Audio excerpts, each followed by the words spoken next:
Hello everyone, welcome to Quality Thought. Myself Ramana Bhupati, Quality Thought founder. చాలామంది artificial intelligence వల్ల jobs పోతాయి, ఐటీలో effect ఉంటుంది, ఇలా చాలా విషయాల గురించి బయట చాలా హైప్ జరుగుతుంది, చాలా ఇన్ఫర్మేషన్ జరుగుతుంది. అయితే ఇందులో డెఫినెట్గా ఒక ఫ్యాక్ట్ ఏంటంటే ఏఐ వలన ఏ సెక్టార్ ఎక్కువ ఎఫెక్ట్ అవుతుంది అనుకుంటే one of the sector BPO sector, business process outsourcing sector అనేది ఖచ్చితంగా ఎఫెక్ట్ అవుతుంది. ఈ బీపీఓ అనేది ప్రాసెస్ ఓరియంటెడ్ ఉంటుంది, ప్రాసెస్ జాబ్స్ అంటాం మనం.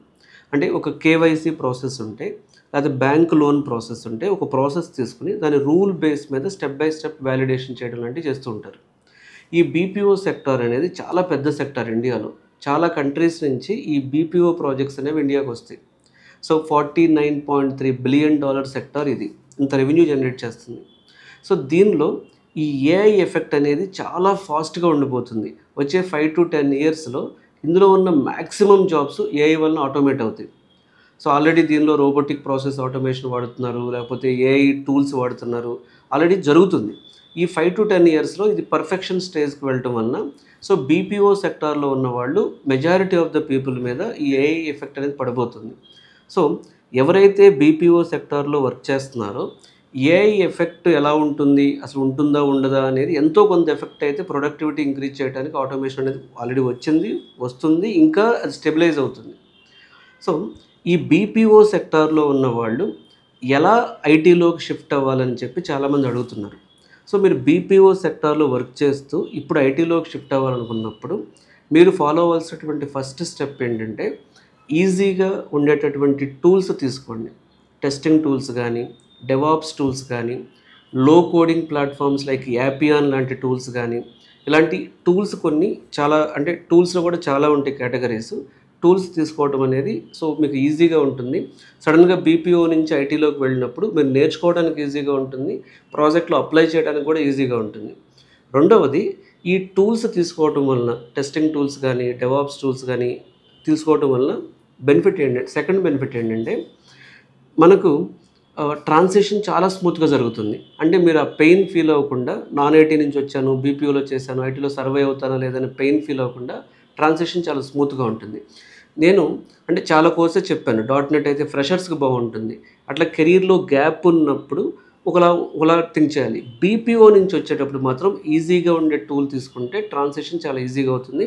ఎగ్జాంపుల్ టెస్టింగ్ టూల్స్ కానీ, డెవాప్స్ టూల్స్ కానీ, no coding platforms like Appian లాంటి టూల్స్ కానీ, even data analyst, power BI లాంటివి కానీ, ట్యాబ్లు, డేటా అనలిస్ట్ కోర్సెస్ కానీ, ఇలాంటి సెగ్మెంట్లో ఏంటంటే మీరు ఈజీగా ట్రాన్సిషన్ అవ్వచ్చు. ఇంకొకటి మీరు చూసుకోవాల్సింది ఏంటంటే ఈ టూల్స్ నేర్చుకునేటప్పుడు అన్ని కంపెనీస్లో ఓపెనింగ్స్ ఉండేలాగా చూసుకోండి. అప్పుడు ఏమవుతుంది అంటే ఇప్పుడు మీరు బీపీఓ ఎక్స్పీరియన్స్తో మీరు ఒక ఇన్ఫోసిస్ లాంటి కంపెనీకి అప్లై చేసినప్పుడు బీజీ చెక్ ఉంటుంది, చాలా ప్రాసెస్ ఉంటుంది. అలా కాకుండా కొన్ని చిన్న కంపెనీస్కి వెళ్ళినప్పుడు ఏమవుతుందంటే స్కిల్ బేస్డ్ హైరింగ్ చేస్తారు కాబట్టి సో మీరు చేసిన బీపీఓలో ఇంటర్నల్గా మీరు కొంత ఐటీ వర్క్ చేసామని చెప్పడం అనేది ఈజీ అవుతుంది. సో మీరు నేర్చుకునే కోర్సు స్మాల్ స్టార్టప్స్లో ఉండాలి, మిడ్ లెవెల్లో ఉండాలి, ఎంఎన్సీలో ఉండాలి. సో ఈజీ కోర్స్ తీసుకోండి. అలాగే సో ఆ టూల్స్ ఏవైతే మీరు సెలెక్ట్ చేసుకుంటున్నారో ఆ టూల్స్ అనేవి అన్ని కంపెనీస్లో ఓపెనింగ్స్ ఉండేలాగా చూసుకుంటే ఇంకా బెటర్గా ఉంటుంది. ఎగ్జాంపుల్ ఇప్పుడు టెస్టింగ్ టూల్స్ అనుకోండి, డెవాప్స్ కానీ, టెస్టింగ్ టూల్స్ కానీ, ఇలాంటివి అన్ని చోట్ల ఉంటాయి. అలా కాకుండా మీరు కొంచెం కాస్ట్లీ టూల్స్ వైపుకి వెళ్ళారనుకోండి, అవి ఓన్లీ ఎంఎన్సీస్లో ఉండే అవకాశం ఉంటుంది. అలా అన్ని కంపెనీస్లో ఉంటే మీకు సో బీపీఓ నుంచి వచ్చామన్న పెయిన్ లేకుండా ఈజీగా మీరు అక్కడ సర్వే అవుతారు. ఎవరైనా మీలో బీపీఓ నుంచి ఇప్పుడు ఐటీలోకి షిఫ్ట్ అవ్వాలి, ఎలా షిఫ్ట్ అవ్వాలి, ఎంత టైం పడుతుంది, సో ఏ కోర్సెస్ నేర్చుకుంటే బాగుంటుంది, దానిలో మీరు ఇంటర్న్షిప్స్ ఎలా చేయాలి, ప్లేస్మెంట్స్ ఎలా చేయాలనే డౌట్స్ మీకుంటే సో ఎక్స్క్లూజివ్గా ఈ బీపీఓ నుంచి ఐటీలోకి షిఫ్ట్ అయ్యే వాళ్ళ కోసం ఈ సాటర్డే కెరీర్ గైడెన్స్ సెషన్ అనేది కండక్ట్ చేస్తున్నాం. సో ఈ కెరీర్ గైడెన్స్ సెషన్కి ఎలా అటెండ్ అవ్వాలనే డీటెయిల్స్ కింద కామెంట్స్లో డిస్క్రిప్షన్లో ఇవ్వడం జరుగుతుంది, ఈ వీడియో డిస్క్రిప్షన్లో. ఆ లింక్ మీద క్లిక్ చేసి కెరీర్ గైడెన్స్ సెషన్కి అటెండ్ అవ్వచ్చు. సో మీరు బీపీఓ నుంచి ఐటీలోకి స్మూత్ ట్రాన్సిషన్, కొంచెం మంచి ప్యాకేజ్ ప్యాకేజ్తో ఫ్యూచర్ ఉండే విధంగా ఎలా వెళ్ళొచ్చు అనే దాని మీద ఒక 1-2 అవర్స్ డిస్కషన్ జరుగుతుంది. మీరు మీ ప్రొఫైల్ని ఎక్స్ప్లెయిన్ చేసి ఆ పర్సనల్ కెరీర్ కౌన్సిలింగ్ అనేది పొందొచ్చు. ఈ పర్సనల్ కెరీర్ కౌన్సిలింగ్ గురించి క్వాలిటీ థాట్ యూట్యూబ్ ఛానల్ వచ్చిన డిస్క్రిప్షన్, ఈ వీడియోకి అందించిన డిస్క్రిప్షన్ చూడండి. అలాగే సో ఇలా మీ ఫ్రెండ్ సర్కిల్ ఎవరైనా బీపీఓలో వర్క్ చేస్తూ ఫ్యూచర్లో వాళ్ళ ఎఫెక్ట్ ఏఐ వల్ల వాళ్ళ జాబ్ మీద ఎఫెక్ట్ పడితే వాళ్ళు ఐటీలోకి రావాలి అనుకుంటున్నప్పుడు మీ ఫ్రెండ్స్ ఉంటారు కాబట్టి వాళ్ళకు కూడా ఇన్ఫర్మేషన్ తప్పకుండా షేర్ చేయండి. అలాగే సో ఈ ఛానల్ని మీరు ఎంకరేజ్ చేస్తే సో ఐటీలోకి ఎలా వెళ్ళాలి అనే కెరీర్ గైడెన్స్ విషయంలో ఎక్కువ మందికి హెల్ప్ అవుతుంది. సో తప్పకుండా క్వాలిటీ థాట్ ఛానల్ని సబ్స్క్రైబ్ చేయండి. Thanks for watching quality thought YouTube channel.